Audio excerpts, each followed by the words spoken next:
And I'm here with tonight's RTL Shade Love and Marriage Huntsville. So on tonight's episode, Melody debuts three new hairstyles. The first one is a platinum blonde wig. It was like a bob wig, and I did not like it. It was too fat. I just didn't like it. It was too fat up in here. I didn't like the cut of it. It was just too much hair for her little bitty face. And then she had a platinum blonde chin length bob. Now that one was better, especially when they panned the camera out of her confessional. It looked better, but that platinum blonde, it just was too much. Like it needed some highlights, some low lights, some depth, it just needed a little bit more variety in. I think it would have looked a lot better if it was like a different color. And her stylist seems like she the type of stylist that do better with short hair. She ain't got the long hair down yet. But overall, it was, cute for Melody. She wanted to try something different. Martell and his mama talk, and he says he's gonna go talk to his daddy, who hasn't been in his life in 22 years. His father was incarcerated, so he missed out on all of pretty much Martell's life, and you can tell that has greatly affected him and his behaviors and why he acts the way that he does. So Marcel and his mother-in-law, Miss Wanda, go out to dinner to talk. He tells her that Tisha brought her down there to help with the kids, but she says she's there to fix any problems that she sees. To his dismay, Miss Wanda says she thinks that he doesn't like her, and really, honestly, truly, she does not even care. She says that he can't control her like he does Tisha, which is the truth. He doesn't. He's the type of man that does not like a domineering woman that asserts herself. That's why he married Tisha, because Tisha is docile. She's a Stepford wife. She's gonna do whatever the fuck he says. She's easily to manipulate. He can easily control her mind. She doesn't really have a mind for herself. She doesn't have a backbone. So she's the perfect wife for somebody like him. She tells him that he needs to step up and be a daddy, which he does, and the look on his face is like, excuse you? Like, what? Like, being a daddy to him is like you spitting in his face. Like, he looked like, don't I pay the bills? He's one of them fathers where he literally thinks paying the bills, keeping a roof over their head, putting clothes on their back and food in their mouths is being a father. He's that type of guy.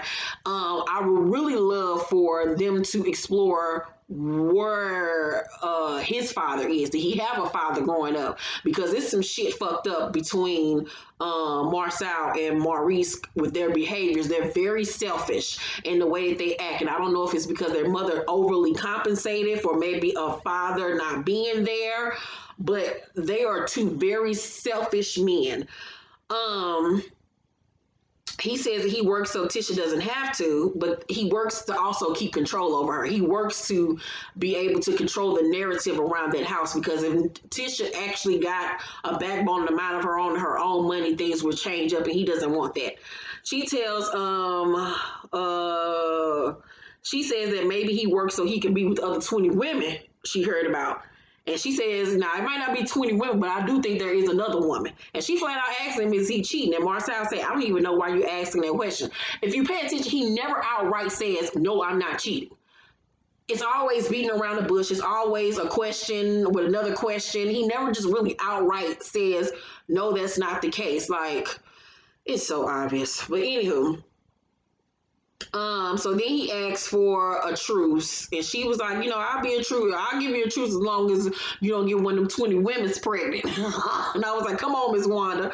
So Masa is in town. Maurice and Kimmy and Masa in the kitchen. Masa got on this fedora, y'all, that was cocked to the side. I was like, go ahead on. How you doing? So they in the kitchen trying to figure out what they gonna have for dinner. She was like, I want Mexican food. And Masa was like, he wants sushi. And so Maurice says he's gonna get both.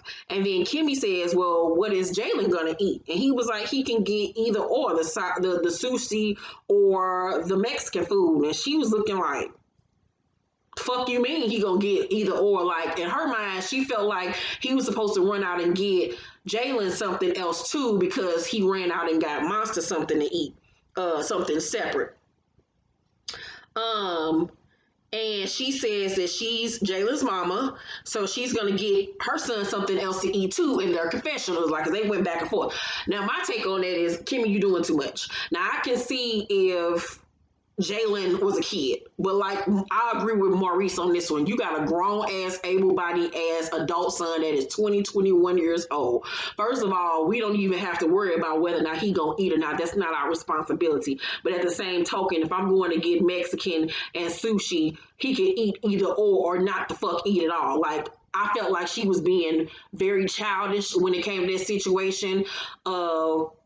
Of feeling like, okay, well, you got your son something, why you ain't asking about my son? Like, your son is grown. I can see if your son was the same age as mine, so then it'd be a totally different subject. But like, now you're just playing tit for tat. Like, that was childish as fuck to me. I didn't like that at all. And I think the only reason why he did that is because Monster was just in town. He wanted to get him something to eat, something special to eat. But hopefully this is not something that he just does whenever Monster wants something separate. Monster gets it. No, nigga, you gonna eat what everybody else eat. But I felt like in this situation, Kimmy was doing the most. So she excuses Monster out of the room so they can talk. She tells him that she feels like he leaves Jaylen out of the equation.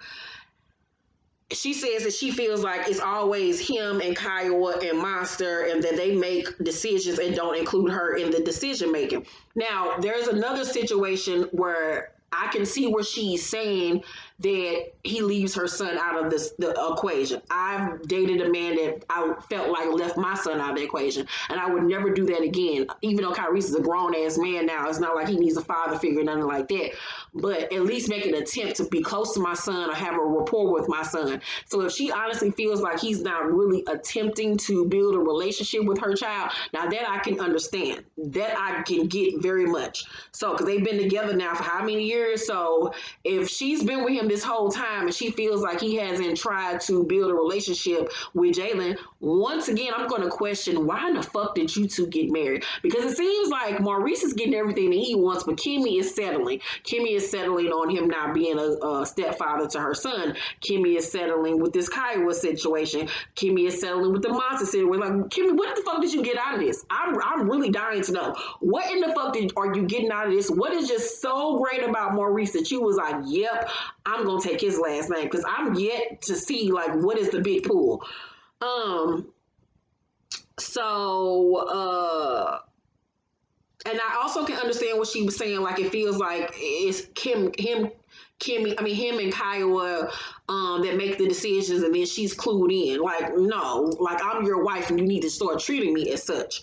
So Maurice say, what it sounds like is, Maurice, I know that I apologize, but I want to make it very clear that I need you to talk to me first before anyone else. And it's just like, duh, nigga, like, that's common sense. Like, he acts very dumb to me. Like, it's like, is there just no air up there? Just like all space and opportunity? Like, what the fuck? Like, once again, it goes back to the whole selfish behavior. Like, why don't you understand that this is your wife?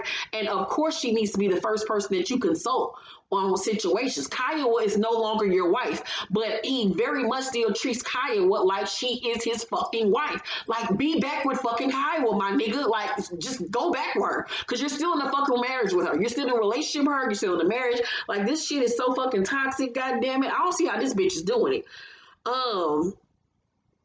So then Kimmy says, I think there's a whole lot of apologies that need to go around. And Maurice say, for what? And she's like, for Kiowa. And at this point, neither of them realized that Monster had came back downstairs. I don't know if he came back downstairs to ask him something or he was eavesdropping, but as soon as she said, for Kiowa, he turned back around.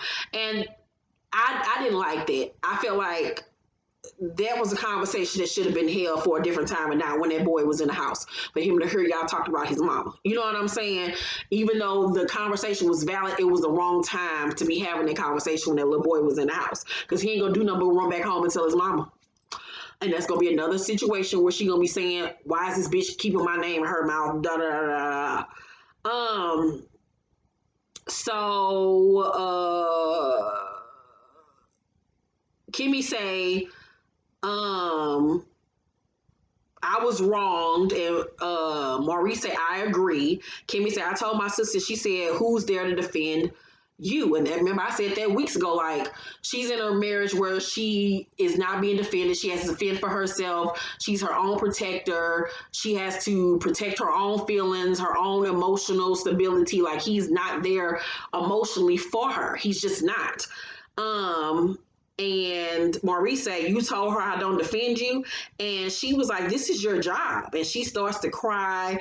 And he says he has defended her. And Kimmy says Maurice prioritizes Monster first. Then it's Kiowa's feelings here. And then I'm somewhere down here. And once again, I have to pose the question, sis, why did you marry him? Because these are deal breakers. The issue that they are dealing with we are deal breakers. Like, I would have never walked down the aisle with this man with these type of big ass issues on the table. And I don't know if they went into it thinking that marriage is going to solve this or make it better, but it's only making it worse because now I'm your wife and I'm being disrespected. It was one thing when I was just your girlfriend and you did the shit, but now I'm your wife and you're steady doing the shit. And I really think that that's what Kimmy thought when she got the title of wife, that it was going to give her this hierarchy, and it has not given her that. And she's like wallowing. But I just don't see this. I don't see their relationship lasting, especially with it going the way that it is with this situation. Because Monster's still a kid. He still got years more to go where they're gonna have to talk to each other, consult. So I don't really see this shit working. Martell and his daddy Theo go fishing. Him and his father look a lot alike. His father and him have the same color and the same peanut-shaped head. His father's just a smaller version, pretty much, of Martell, and a more aged, rougher version. They're literally strangers. They literally greet each other like two people that have never met one another, and it was so sad to see. He tells his father that he hasn't done what makes him happy in years as far as fishing and doing those types of things.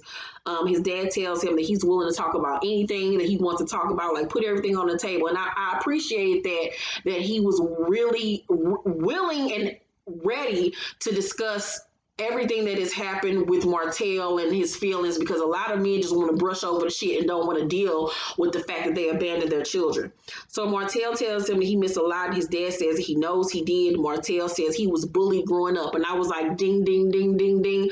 I said that to y'all, I think last week or the week before, that Martell is a type of dude that was probably called ugly, that didn't fit in. I told y'all that he is suffering from ugly boy syndrome. When he was a kid, he probably was dirty and dusty, got fucked with a lot growing up, probably was really teeny tiny. He probably was, skinny growing up, and he probably didn't have much, and he got bullied for it, and he's overcompensating for that shit now as an adult ass man. He one of them people that lacked confidence as a kid, and now that he has grown into his looks, and on the inside, he's still that vulnerable little boy that got fucked over by his classmates and that his daddy wasn't around.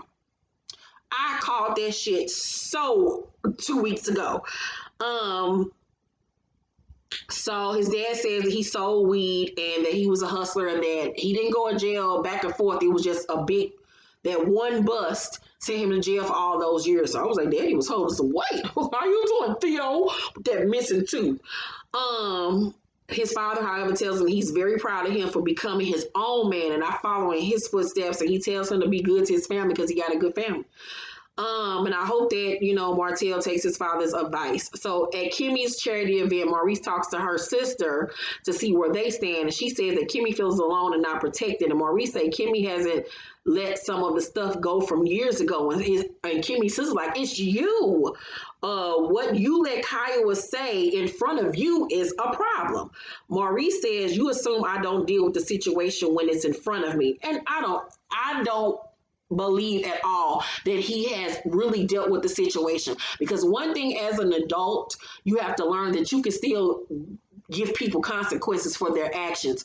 You say such and such, I'm not going to speak to you, period. We're not going to talk, period, until you can come the fuck correct, because technically I don't have to talk to you anymore. That little boy is of age where he can fucking call his daddy on the phone. We don't need to discuss anything unless it's school or health-wise. Other than that, I don't need to talk to you. I don't. He is an able-bodied little boy that can pick up the phone and talk to me, FaceTime, whenever. Only time we need to discuss anything is when I'm coming to get him or when you bringing him down here. Other than that, I don't have to deal with you. And that's really what it needs to be. So do I really think that Maurice has stood up to Kyle and said, hey, yo, flat out, don't fucking disrespect my wife, bitch. No, I think he's never came to her and really put his fucking foot down and checked her. That's why she feels that she's able to say and do the things that she does. Um, so the Holtz arrive late, and Melody points out that no one is there. Kimmy says, even though the hosts were late, that there was a good crowd. It didn't seem like it was that good of a crowd to me, but it was still a wonderful event, what she did for the community and for, young women. Melody think her hair looked good, so she wanted to keep that wig on. I was like, girl, take that frizzy ass fucking helmet off your head, bitch. You look like a tumbleweed, girl. No. So Melody points out that Tisha ain't there, and you can tell that Kimmy kind of felt some type of way, but she tried to play it cool, like because she wasn't trying to go there. But that said a lot that Tisha did not come. Once again, it goes back to last week's episode. Tisha feeling some type of way about Melody and Kimmy being cool, and Kimmy not want to tell her the conversation that Melody and Kimmy had. Tisha's very childish.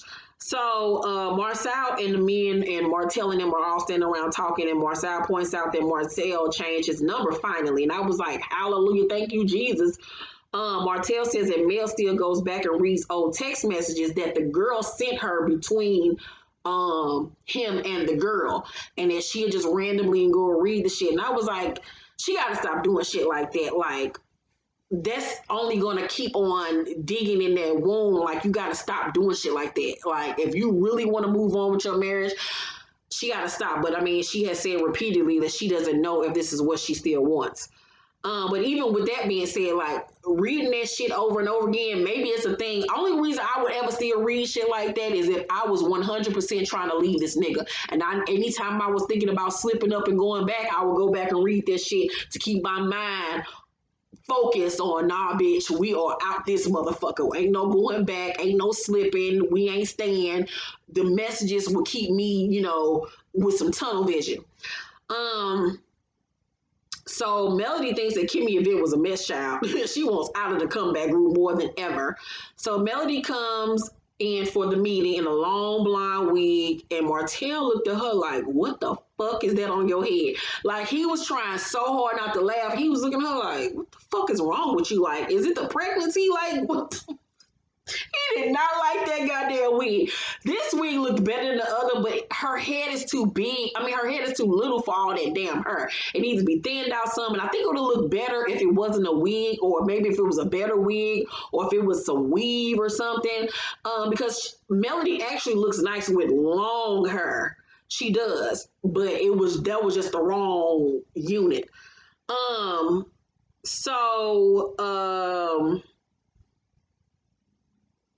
Martell says that he wants to dissolve the comeback group, and if that doesn't work, they can just give it to the other ones and they can continue doing what they want to do. So they tell the group this. The group, however, doesn't want to dissolve the comeback group and wants to keep Melody and Martell on. And so the Holtz then go outside to talk. And Martell now all of a sudden want to be a part of it. And Melody like, nigga, you just said you didn't want to be a part of it. We didn't give the shit to them, and now all of a sudden, because they just stroked your ego and kissed your ass, now you want to stay a part of it. And if I was Melody, I would have been pissed off too, because like, nigga, why'd you seesawing? Like, what the fuck is you doing? So they go back in, and no, Martell's like, just follow your husband, do, what I say, da-da-da-da. And so they go back in, and Martell tells him, we're going to stay on. And Melody's like, hold up. Wait. She was like, I still want out. Martell tells the group they're going to stay on, and Mel like, says she doesn't want to make that type of commitment. Martell said, we're going to stay a part of the group. Mel said, you're pulling the Marcel, like you're tripping, like stop. And he said, no, you just stop. Like, why you just can't follow your husband? The other ones leave because now it's getting, awkward. And so Martell confronts Melody when just the two of them. And she was like, I never said I was in. I asked you how you felt. And Martell say, they need us. I'm sorry, Melody says they need us more than we need them. And Martell say, why you always trying to create mess? Don't make me look like a fool. Why couldn't you just be a part of it? Because that's what your husband said. Why can't you follow me on this? And she say, we don't even know the direction of our marriage. I'm not trying to make no big decisions right now with this pregnancy. And Martell say, I know I could pull out of this at any time. And she looking at him like, that's your problem. You always got one foot in, one foot out. Like either you in or you ain't. So Melody say, you was out at first. Now let's just go get the kids. And Martell say, that's your problem. You think you run something. You go get the kids. And she was like, I will. And then once again, that goes back to the whole power situation of him feeling like less of a man in the marriage, and Melody asserting her dominance, and it's too much for him. He wants the type of bitch that's gonna kiss his ass and suck his dick and praise him and bow down to him and say, okay, daddy, whatever you want. And Melody's just not that girl, and she's not giving that up. So I give tonight's episode an A. It was once again another great episode of Love and Marriage Huntsville. I love this show. I'm loving the direction of it. I want them to add another couple in next season. One more couple, not the motherfuckers they already got on her that they tried to work in, that goofy ass light skinned nigga. I don't like him. Get another successful black couple. But I want to see another couple added on next season, more drama. So yeah, that's my review. Make sure to thumbs up this video, like and subscribe, and hit that notification bell button. And I will see y'all later on tonight for Power mid-season finale. Oh, and make sure you guys follow me on Instagram. I go live every Saturday night at around 10 o'clock p.m. Central Time for Ready to Love on. We watch it live on Instagram. So make sure you follow me on IG so you can watch it live with us, or just remember you can only watch lives for 24 hours. So the video will only be up for 24 hours. So if you can't join us right then and there, it'll be up for 24 hours. So all of my information is down below in the description box. If you haven't read my latest title, Dream, it is on sale now. Let me show you guys the cover really quick before we go. Thank you to everyone who has purchased Dream thus far. Thank you, thank you, thank you, thank you, thank you. Dream, Drugs Rule Everything Around Me. It's on sale right now at Amazon and BarnesandNobles.com. A bestseller. If you're looking for a good romance, thug romance, this is more mafia romance more than anything. This is the book for you. Love you guys. It's available on Kindle, Nook, and paperback. Love you guys. Thank you for watching this video, and I will see you on the next one. Bye.